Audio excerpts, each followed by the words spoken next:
I'm Katie Wilson and welcome to A News. Here are the headlines. Iran and Israel launch new attacks after Tehran rules out nuclear talks. Panama declares a state of emergency in protest-rocked province. Erdoğan tells Pashinyan that Türkiye is using all diplomatic means to ensure stability in the South Caucasus. Iran and Israel exchanged fresh attacks early on Saturday, a day after Tehran said it would not negotiate over its nuclear program whilst under threat, and Europe tried to keep peace talks alive. Iran has said it will not resume nuclear negotiations while Israeli strikes continue, as both sides launched new attacks overnight. Iranian Foreign Minister Abbas Araghchi told European diplomats in Geneva that diplomacy would only be considered once what he called aggression ends. Meanwhile, during a visit to the Weizmann Institute of Science hit by an Iranian missile, Prime Minister Benjamin Netanyahu said Israel would continue its military campaign as long as it takes. The Israeli military reported a wave of new attacks on missile launch and storage sites in Iran overnight. Iran, in turn, fired 5 ballistic missiles towards central Israel. Air raid sirens sounded across Tel Aviv and other areas. One building in Tel Aviv caught fire, which authorities say was caused by falling debris from an intercepted missile. Iranian state media reported that a 16-year-old was killed and 2 others injured in an Israeli strike on the city of Qom. A facility in Isfahan, one of Iran's key nuclear sites, was also targeted again. Officials said there was no leak of hazardous materials. Iran's health ministry said 224 people have been killed in the recent escalation. The human rights activist news agency put the toll at 657 as of Friday. Israeli authorities say 25 civilians have died in Iranian strikes. These figures have not been independently verified. Well, as the talks in Geneva were underway, the United Nations Security Council gathered for another meeting on the Israel-Iran conflict. The UN Secretary-General said the expansion of the Israel-Iran conflict called on all parties to give peace a chance. The head of the UN Nuclear Watchdog Agency warned against attacks on nuclear facilities and called for maximum restraint. China and Russia said Israel should cease fire, while the US called on Iran to abandon its nuclear ambitions so that there is no more destruction. The world is watching with growing alarm. We are not drifting toward crisis. We are racing toward it. We are not witnessing isolated incidents. We are on course to potential chaos. The expansion of this conflict could ignite a fire that no one can control. We must not let that happen. For more on the international reaction to the nuclear talks, we go to our correspondent William Denslow in Brussels. The United Nations Secretary-General Antonio Guterres says there is a trust gap in this crisis, and we've certainly seen that playing out on Friday. We've heard from Danny Danon, the Israeli ambassador to the UN, who says that these talks in Geneva cannot be just that. They can't be just talks. He says he wants to see genuine efforts to dismantle Iran's capabilities. That has been reiterated by Israeli representatives in Geneva, saying that they want to see a total rollback of Iran's nuclear capabilities and missile program. We've also heard directly from Iran's foreign minister on Friday, Abbas Araghchi, speaking at the United Nations Human Rights Council taking place in Geneva. He said that Israel had carried out what he described as outrageous acts of aggression. He said that these attacks on peaceful nuclear facilities that the IAEA, the UN's nuclear watchdog, was monitoring was a grave war crime. He has called for the international community to stand up for the pillars of the rule of international law. Now, these talks in Geneva are taking place between Iran's foreign minister and the so-called E3 foreign ministers from the UK, Germany and France, as well as the EU's top diplomat and Foreign Affairs Chief Kaja Kallas. These talks come as US President Donald Trump has provided a 2-week period where he says the US will decide whether to join Israel's military campaign against Iran. David Lammy, the UK's Foreign Secretary, has said that this provides a window to de-escalate tensions. He says that this is an opportunity for diplomacy to prevail. William Denslow, Frey News in Brussels. Well, for more on the Europe-Iran nuclear talks in Geneva, we are joined by political scientist Philippe Fernandez. Thank you for being with us. Now, how closely aligned are the key European players in these negotiations to the US and Washington's view on this conflict? Good afternoon, Katie. Thank you so much for the invitation. Now, of course, we know that, for instance, the E3 group is very well aligned with the US when it comes to foreign policy, and especially typically, as it was already shown in the beginning of this 21st century, the foreign policy when it comes to the Middle East. Now, we are talking about the United Kingdom, France, and Germany, the 3 most powerful countries in Europe, in the European continent as a whole. Now, we know that they do not share the same perspective, and they do not share even the same goals when it comes to Israel perspective on the several wars that are escalating in the Middle East. Now, we know, for instance, that this is a very, very influential diplomatic group. We know, for instance, that these 3 countries, and especially France and Germany, when it comes to the European Union, can play a vital role when it comes to getting the other member states back in their side.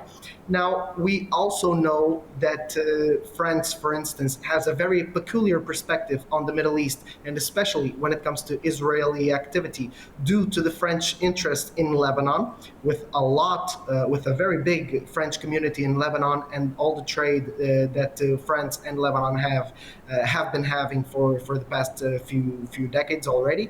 And we know that this, let's call it still new, Labour government in the United Kingdom is not so well aligned with Israel as it was, for instance, the Conservative government when led by Boris Johnson.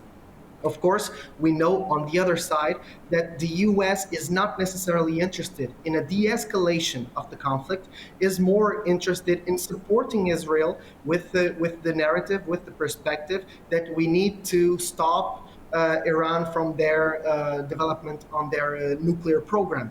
We know, especially the French and now the British. Let's see how the German government places itself. It's still rather uncertain how they will do so.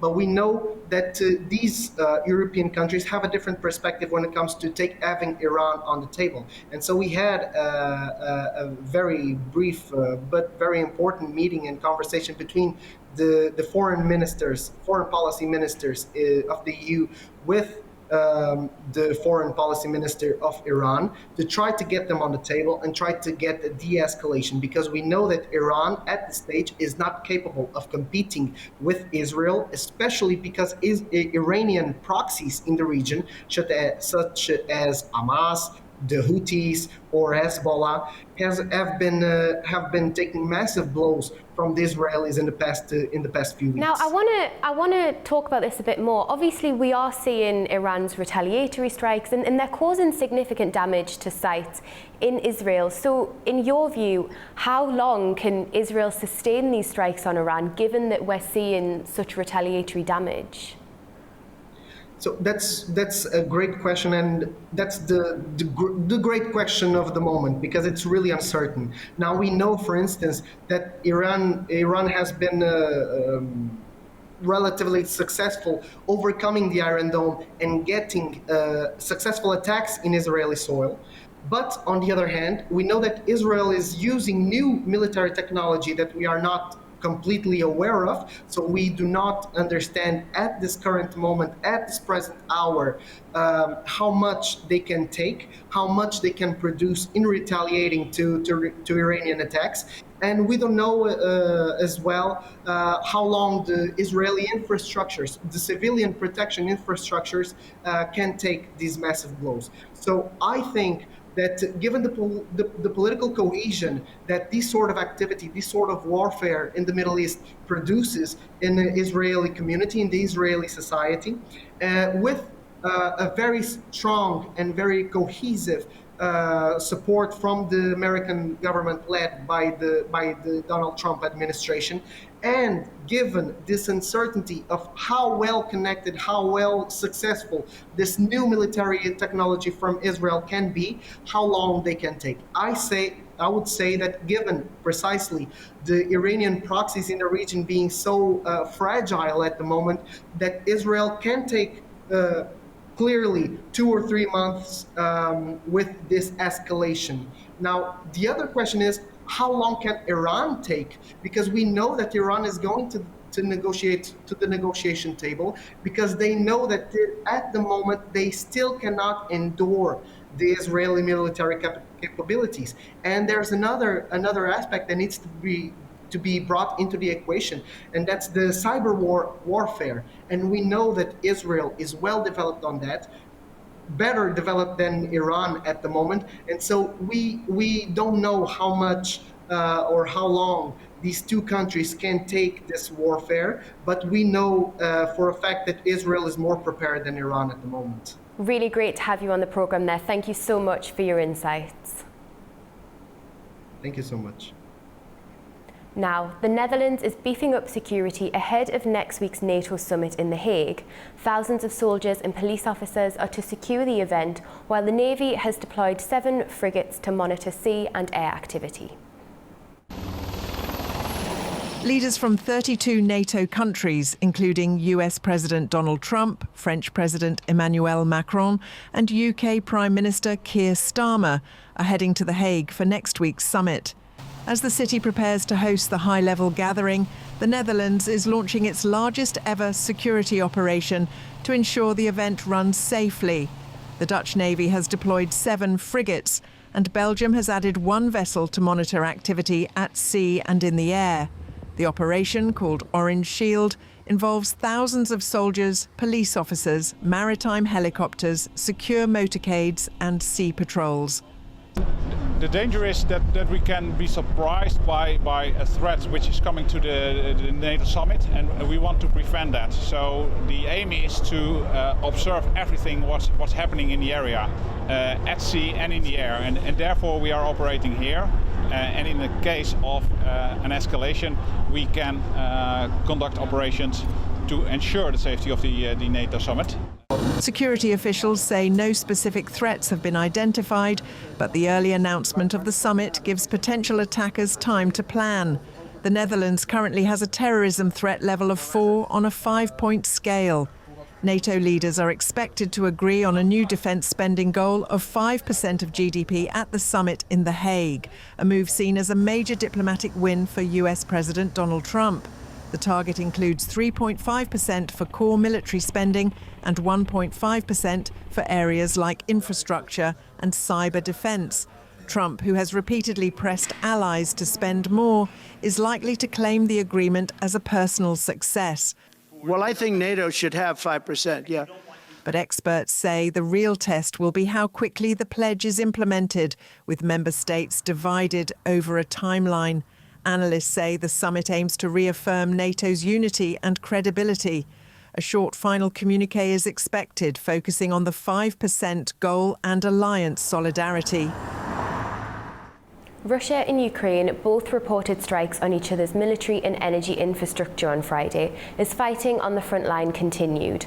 Russia said its forces gained control of 6 settlements over the past week and hit Ukrainian air defence systems, energy facilities and military industry sites. It also reported shooting down over 1,000 Ukrainian drones and intercepting rockets and aerial bombs. Ukraine said its forces launched attacks on Russian command posts and artillery positions, with over 170 clashes reported on the front lines in just one day. Meanwhile, both sides carried out a prisoner exchange under an agreement reached earlier this month in Istanbul. Russia said its military personnel were returned, while Ukraine confirmed the release of soldiers from multiple service branches. Both countries said the freed prisoners would receive medical care and rehabilitation. Earlier, I discussed the dynamics of the Russia-Ukraine war and how it is being overshadowed by the Israel-Iran conflict with John Kavalich, senior editor at The Issue Insight. John told me the key issues for Ukraine and how Russia is reacting. Is until there is some finality with respect to what Israel is going to do in Iran and whether the U.S. will assist, until that moment comes, we're going to continue to see less attention paid to the Russia-Ukraine war. And then in addition, you have the President Trump's general animosity toward anything relating to Ukraine, and you pile on that with respect to the U.S. relationship with Israel that is far more so important than is the U.S. relationship with Ukraine. And then lastly, the fact that countries look at Israel and Iran fighting as more impactful to their economies because of the flow of oil through the Strait of Hormuz. The number of people fighting on behalf of Ukraine. They just don't have the bodies. And so when you're sending tanks and you're sending missiles and rockets and RPGs and howitzers and all that, they need people to run them. And that's one of the reasons why Ukraine has has transitioned to this being a drone war, because drone wars don't require as many people. And the people can also be hundreds of miles away, thousands of miles away, and still impact the battlefield, both within the territory of Ukraine, where Russian troops are, and then also within the Russian Federation territory itself. So, Ukraine is, it's a real challenge. Also, some U.S. military focus is transitioning toward helping Israel, which the Ukrainians don't like. And then the Ukrainians know that NATO, the 32 members of NATO, the 27-member European Union, they really can't step up and deliver a lot of product immediately. And mostly what Ukraine needs now is missile defense systems.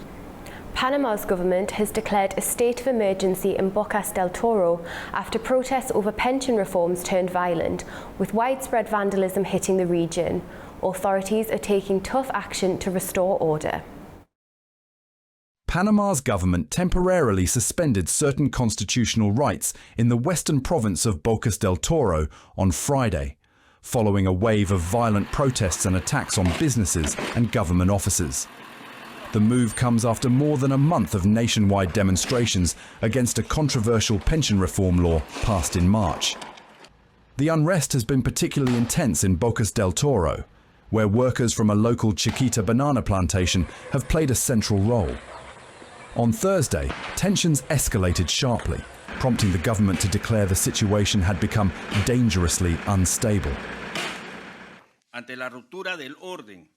Before the disruption to order and acts of systematic violence, the state will use its constitutional mandate to guarantee peace, order, and respect for the majority of Panamanians' fundamental rights.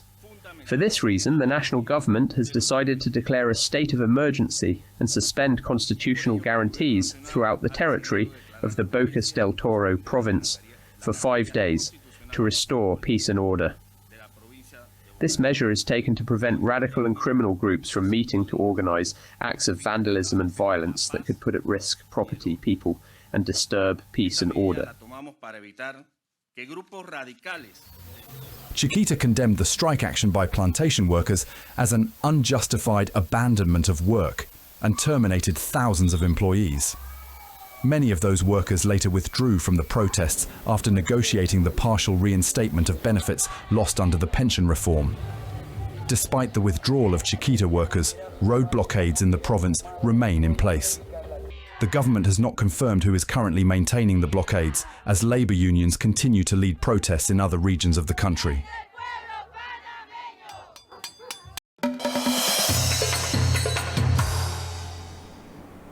In a key diplomatic development, Turkish President Recep Tayyip Erdoğan met with Armenian Prime Minister Nikol Pashinyan in Istanbul on Friday. Their meeting comes amid heightened regional tensions following Israel's attacks on Iran. Türkiye says it is stepping up diplomatic efforts to secure stability, not just in the Caucasus, but across the wider region. During talks in Istanbul, Turkish President Recep Tayyip Erdoğan told Armenian Prime Minister Nikol Pashinyan on Friday that Turkey is using all diplomatic means to establish stability not only in the Caucasus but across the entire region.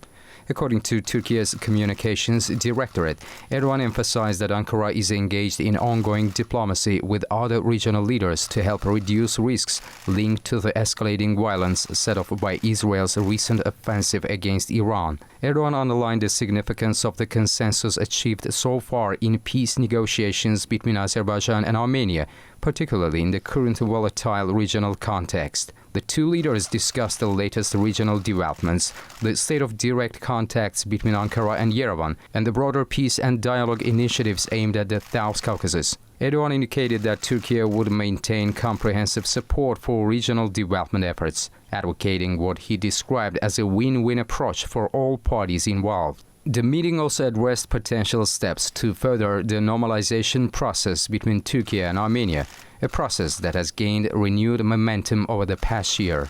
This meeting follows Prime Minister Pashinian's visit to Turkey in 2023, when he attended Erdoğan's presidential inauguration. The two leaders also met last month on the sidelines of the European Political Community Summit in Albania and held a phone conversation during the recent Eid al-Adha holiday. Joining us from Baku to discuss Pashinyan's visit to Istanbul is independent researcher Shujayat Ahmadzadeh. Thank you for being with us today. Now, in practical geopolitical terms, how consequential is this visit? Well, it is very symbolic because it is the first time that the head of state of Armenia visits Turkey in an official capacity, though there were visits before. Even during the 90s, the first president of Armenia paid a visit to Turkey, though this is the first time ever that there is official visit to Istanbul, which in itself is happening largely because of two things. The first, Armenia-Azerbaijan peace process has in the past 1 year moved forward in terms of Armenia and Azerbaijan agreeing on the text of a peace treaty and trying to negotiate over different modalities that concern border demarcation and connectivity routes. The second is that, which in itself paved the way for eventual Turkish-Armenian reconciliation or opening up. And the second is that international, or I would say regional landscape that concerns the war in Ukraine, the war in Iran between Israel, and also the war in the wider conflict in the Middle East. This is something I want to pick up on actually. How is Armenia's geopolitical situation affected by that crisis in Iran? Not only by the crisis of Iran, but because of the crisis of Iran, but also because of the other crises happening ever since 2022, the Russian-Ukrainian war and also the war in Gaza. Armenia is recalibrating its foreign policy choices, as articulated by Prime Minister Pashinyan, because for many decades Armenia was heavily reliant on the Russian support, though now that's not the case anymore. So Armenia has to recalibrate its foreign policy choices. And the biggest foreign policy choice of Armenia, and the biggest problem that should be settled in one way or another, is normalization with the neighbors, which includes Turkey. So Armenian government is quite interested in that, and that's why they're trying to have at least symbolic steps taken in this regard, which includes the visit, which includes congratulations on the holidays, and so on and so forth. And I want to bring you back to something you mentioned earlier about that peace process between Azerbaijan and Armenia. How will that be impacted by this meeting? Well, symbolically, it helps to rather have Armenia-Azerbaijan process continuing, but it would not have a definitive effect, in my understanding. Still, there are issues that needs to be settled between Armenia and Azerbaijan. Although there will be definitely a positive effect of Armenian-Turkish engagement on this process, but specifically there needs to be some modalities agreed upon between Armenia and Azerbaijan, which is not happening specifically today, but it happened tomorrow. Great to have your insights there. Thank you for joining us on the programme. Thank you. Now, Russia's Deputy Prime Minister Alexei Overchuk warned that Armenia's deepening ties with the EU could cost up to $6 billion in lost trade with Russia by the end of 2025. He stressed that Armenia cannot be in both the EU and the Eurasian Economic Union, as that would effectively sever its tariff-free access to Russia's market. Overchuk also called for regulatory reform and expanded border capacity to stabilise and revive Russia-Armenia trade channels. The de facto foreign minister of Georgia's breakaway Russian-backed region of Abkhazia is pushing for international recognition among the post-Soviet states. Tbilisi slammed his efforts as a direct challenge to Georgia's territorial integrity. Our correspondent Nini Nikolaishvili has more from Tbilisi. Unrecognized Abkhazia's de facto foreign minister Oleg Bartsit says that Georgia's breakaway region aims to expand its international recognition, particularly among the post-Soviet states. In an interview with Russia's Izvestia, the separatist leader of Abkhazia, Bartsit, argued that the breakaway region has always been part of the Eurasian and post-Soviet space, and its lack of recognition is merely a reflection of current political realities, not a cause for concern. He underlined the intentions to deepen ties with countries that once constituted Soviet membership, calling for constructive cooperation and partnership. Bartsit also expressed interest what he called the common state format, although he did not specify the entail. Although there are only a few countries that recognize Abkhazia as independent, most notably Russia, Tbilisi sees this outreach as a direct challenge to Georgia's territorial integrity. This statement comes amid ongoing tensions between Russia and the West and growing concern in Tbilisi that Moscow may use hybrid and diplomatic tools to further undermine its sovereignty. It's Nini Nikolaishvili reporting from Tbilisi, A News. Now, we take you to the town of Gakh, a vibrant mountain region in northwestern Azerbaijan, where ancient history, rich culture and stunning nature come together. Elia Aziz has this report.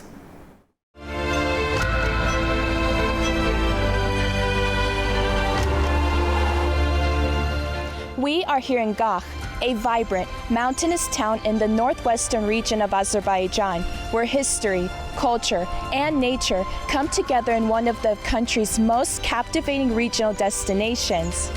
Let's explore this town together and uncover the stories hidden in its hills, villages, and ancient landmarks. The day began in the historic village of Ilisu, once a key stop along the Silk Road. Stone-paved paths led to the Ulu Mosque, one of the oldest surviving religious structures in the region, and the iconic Ulu Bridge, an 18th century architectural masterpiece. We then visited Ichere Bazaar, the heart of Gakh's old trading quarter, with its narrow stone streets and traditional architecture. The journey continued toward the village of Lakit, famous for its untouched natural beauty and spiritual landmarks. One of the highlights was an off-road adventure to Mamerla Waterfall, a moss-covered cascade hidden in the forest. Just beyond, the Yedi Kilse, or Seven Churches, monastery complex offers a glimpse into Azerbaijan's early Christian heritage, dating back to the 5th century, and also it was historically part of the Caucasian Albania. We also had the chance to experience local village life at the Lakit Bee House, where we tasted organic honey, explored the surrounding farmland, all while surrounded by the breathtaking Caucasus Mountains. This immersive journey is part of a media tour supported by the Azerbaijan Tourism Board, which continues its dedicated efforts to showcase the country's regional gems. Through initiatives like these and their national campaign #ExperienceAzerbaijan, they aim to promote sustainable tourism, cultural discovery, and the hidden beauty of places like Gagh. Well, that's all we have for now from Baku. Stay tuned to A News for more updates and have a wonderful day.